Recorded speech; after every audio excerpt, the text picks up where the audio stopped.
नमस्कार, आपलं नमस्कार. स्वागत आहे आयकॉन स्टील प्रस्तुत बिल्ड आयकॉन या उपक्रमामध्ये. आज आम्ही आलो चाळीसगाव मध्ये आणि माझ्यासोबत आहेत इंजिनियर विलास मराठे सर. त्यांच्याबद्दल सांगायचं झालं म्हणजे 1991 पासून खरं तर त्यांनी या क्षेत्रात अतिशय उत्तमरित्या कामाला सुरुवात केली. त्याच्यामध्ये काही रेसिडेन्शियल प्रोजेक्ट असतील, काही कमर्शियल प्रोजेक्ट असतील ज्याच्यावर ते काम करतायत. त्यांची सेकंड जनरेशन सुद्धा आता या फील्डमध्ये अतिशय उत्तमरित्या काम करते. त्यामुळे थेट आपण त्यांच्याशी गप्पांना सुरुवात करूया बिल्ड आयकॉन या प्लॅटफॉर्मवर. गप्पांची आपण इथून सुरुवात करूया थोडी मागे जाऊन, भूतकाळातले आठवणी थोड्या. त्या म्हणजे की तुमचं शाळा कुठली होती, कॉलेज कुठलं होतं आणि सिव्हिल इंजिनिअरिंग जेव्हा तुम्ही निवडलं असेल 30-35 वर्षांपूर्वी, तेव्हा प्रेरणास्थान कोण होतं ज्यांच्यामुळे तुम्हाला असं वाटलं की आपण इंजिनियर बनावं? काय सांगाल? मी माझं प्राथमिक शिक्षण हे प्राथमिक शाळेतच झालंय.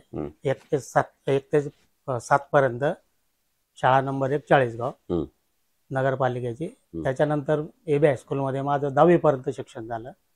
त्याच्यानंतर 11वी 12वी टेक्निकल मी राष्ट्रीय कॉलेजला केलं आहे. त्यावेळेस माझ्या शेजारी एक प्राध्यापक असायचे, तर त्यांनी बघितलं की बा मुलगा हुशार आहे, तर याने इंजिनियर झालं पाहिजे. तर मग मी त्यांचं म्हणणं ऐकलं आणि त्यावेळेस सिव्हिल इंजिनिअरिंगला खूप मार्केट होतं, स्कोप होता नोकऱ्यांच्या ठिकाणी म्हणा, काय म्हणा. परंतु आमचं नशीब म्हणा की त्यावेळेस 1987 मध्ये झिरो बजेट लागला आणि आम्ही 1991 मध्ये पासआउट झालो. त्या झिरो बजेटमुळे आमचं पूर्ण झिरो बजेट झाला. त्याच्यामुळे नाईलाजाने मी 2 वर्ष, माझे भाऊ होते सुरतला, 2-3 भाऊ, त्यांनी मला सुरतला नेलं. मी तिथे CN पटेल अँड कंपनीमध्ये, कन्स्ट्रक्शन कंपनी होती, सर्व गव्हर्नमेंट प्रोजेक्ट होते. मी तिथे जवळजवळ 2 वर्ष काम केलं 91 पर्यंत. आणि मग त्याच्यानंतर इकडे घराकडे आलो. मग त्यावेळेस माझी तिथे तब्येत थोडी डाऊन झाली होती. मग आई वडील म्हटले की बा तू इथेच थांब.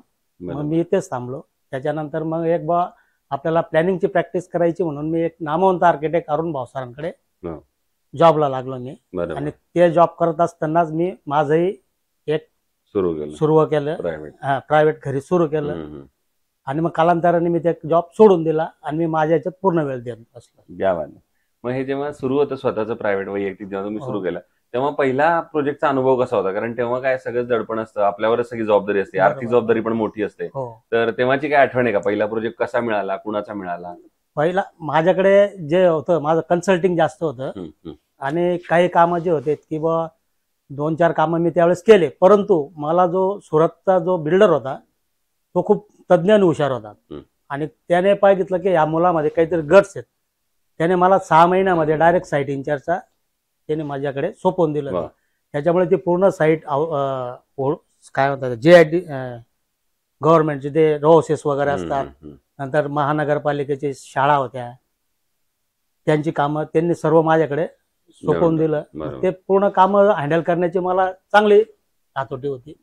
त्याच्यामुळे इथे आल्यानंतर मला ते काय, फक्त मला जे प्लॅनिंगचं नॉलेज होतं ते नव्हतं, साईड नॉलेज खूप मिळालं होतं मला तिथे, खूप दिलं होतं त्याने. आणि त्याच्यामुळे इथे कन्स्ट्रक्शन साईटवरती मला काही एवढा म्हणजे जाणवलं नाही. सेल्फ डेअरिंगने ते सुरू केलं.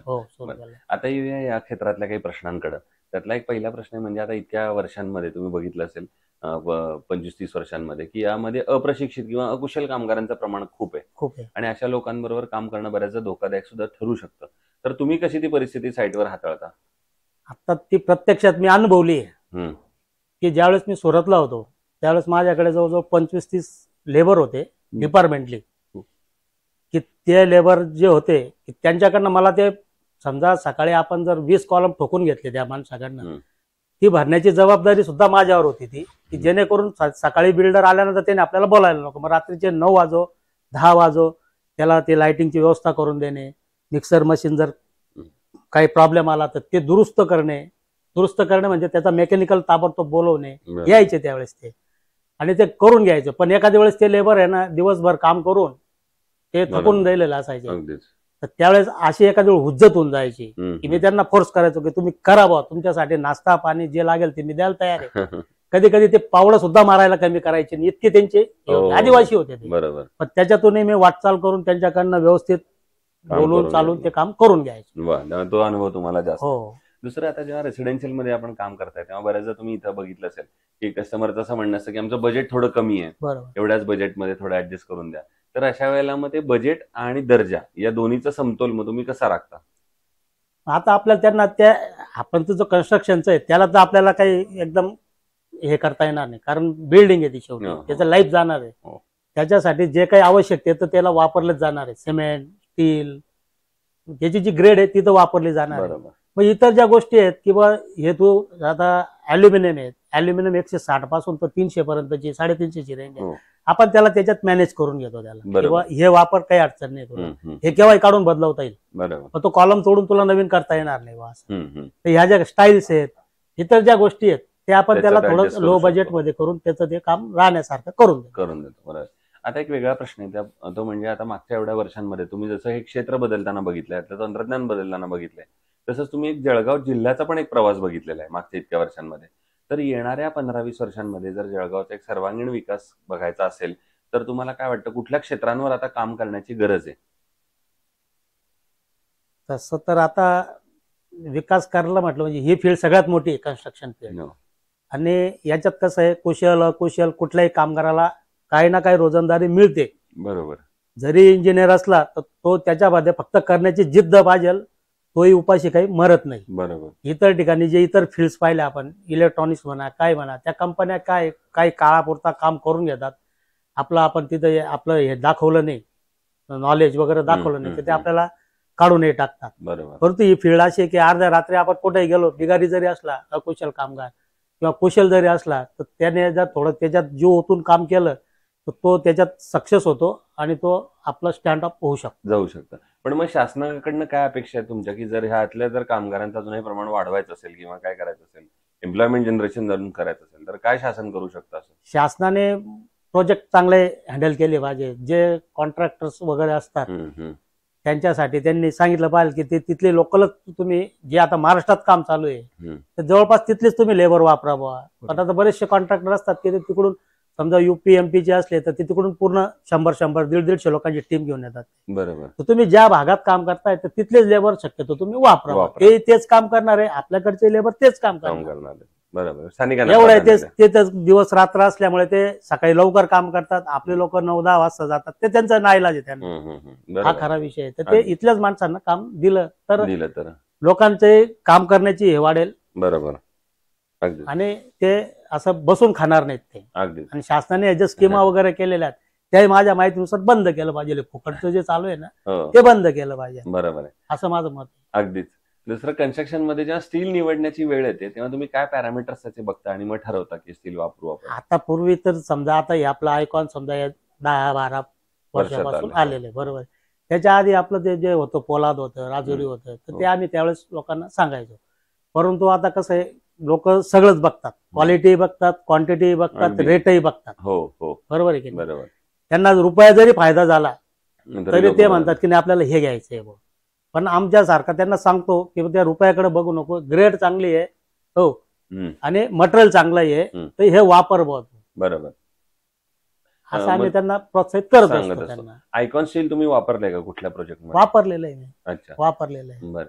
मग त्याबद्दलचं म्हणजे त्यांची क्वालिटी असेल, त्यांची डिलिव्हरी, त्यांची अवेलेबिलिटी, कॉस्ट, याबद्दल काय सांगाल? कॉस्ट म्हणजे आता इतर जे आहे तुमचं जे स्टील आहे त्याच्यापेक्षा 5-25 रुपये क्विंटल मागे म्हणा, 50 रुपये तेवढं त्याचं हमाली वगैरे निघून जाते. बरोबर, बरोबर आहे. आणि मटेरियलचं कसं आहे, रिंग जरी म्हटली आपण तर ती व्यवस्थितरित्या वाळले जाते. बेंटअप द्यायचा असेल तो सहजरित्या होतो तो. बरोबर बरोबर. तसं राजुरीचं होतं त्या पद्धतीने. पण इतर जे आता पूर्वी जे कामधेनू म्हणा, छत्रपती म्हणा, असे बरेच प्रकारचे लोक होते. ज्यावेळेस आम्ही बेंड मारायला सांगतो त्यावेळेस बेंड खूप चालायचे. आता कर्टल बार वगैरे आले, बेंड मारताना त्याकडे तुकडाही पडून जायचा त्याचा. बरोबर बरोबर. आणि ज्यावेळेस तो तुकडा पडायचा ना त्या मधल्या भागामध्ये अशी स्फटिक दिसायची. हो हो. आता जे आपलं स्टील आहे एकदम प्लेन असतं, त्याच्यामध्ये असं स्फटिक सहज दिसून जायचे. आपण म्हणतो याच्यामध्ये का बीड असेल का काय असेल, जसे बीडचे बारीक बारीक स्फटिक असतात सहज दिसायचे ते. बरोबर. आणि आता अगदी शेवटचा प्रश्न आहे, म्हणजे या क्षेत्रात आता जी पुढची पिढी येते, तुमच्या पण घरात एक पुढची पिढी आलेली आहे, तर तुम्ही तुमच्या मुलाला काय सल्ला दिला तोच आम्हाला हवा आहे बाकीच्या सगळ्या इंजिनियरसाठी?